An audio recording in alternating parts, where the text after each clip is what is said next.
de LCF, la chaîne du futur. Bonjour, je suis M. Moukani Iwangou. Je suis délégué du Gabon et je suis très heureux d'échanger avec vous sur ce sujet qui interpelle l'Afrique, celui de son intégration économique et juridique. Et qu'est-ce qui a conduit le Gabon à intégrer l'organisation? Je pense que du point de vue économique, la survie est dans les grands ensembles. Un constat préside au fondement de l'OADA. Nous avons des marchés particulièrement étroits. Nous avons, en fonction des différents secteurs, des législations qui se contredisent lorsqu'elles ne sont plus adaptées. Voilà donc le constat qui a prévalu au départ, et ce constat a interpellé les gouvernements, particulièrement ceux de la zone franc, des pays de la zone franc. Donc la réflexion qui a été menée au plan d'ensemble a conduit à la nécessité de sécuriser les investisseurs, et pour y parvenir, il fallait absolument uniformiser la règle du droit, de sorte qu'on puisse créer un marché suffisamment porteur pour les investisseurs. De ce point de vue donc, le Gabon a fait un choix, je dirais un choix pertinent, celui de pouvoir s'arrimer à l'objectif de la mondialisation, de la globalisation. Vous avez parlé de l'harmonisation, d'uniformisation. Et bien aujourd'hui, un problème crucial se pose, c'est l'accès au crédit. Et le problème est sur la table aujourd'hui à Lomé, à cette réunion du Conseil des ministres. Dites-nous, qu'est-ce que l'OADA veut faire concrètement? Est-ce que, de façon pratique, qu'est-ce que vous allez faire pour pouvoir permettre l'accès au crédit? Vous touchez là exactement à l'un des piliers qui commandent le développement et la construction de l'Afrique, l'accès au crédit. En la matière, un pays envisage une politique de développement à partir des ressources propres, et lorsqu'il ne les a pas, à partir naturellement du crédit.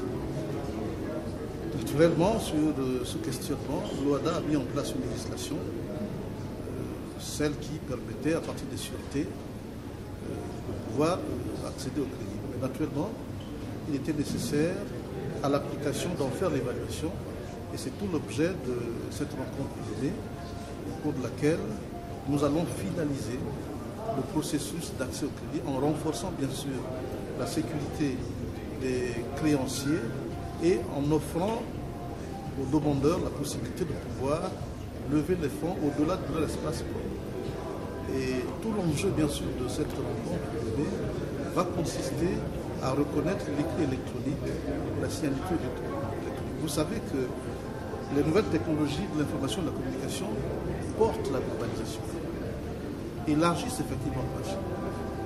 Il était nécessaire effectivement que l'Afrique affronte ce combat, et Lomé va inaugurer ce nouveau cadre le plus large possible par la possibilité désormais d'intégrer les nouvelles technologies de l'information et de la communication dans la recherche.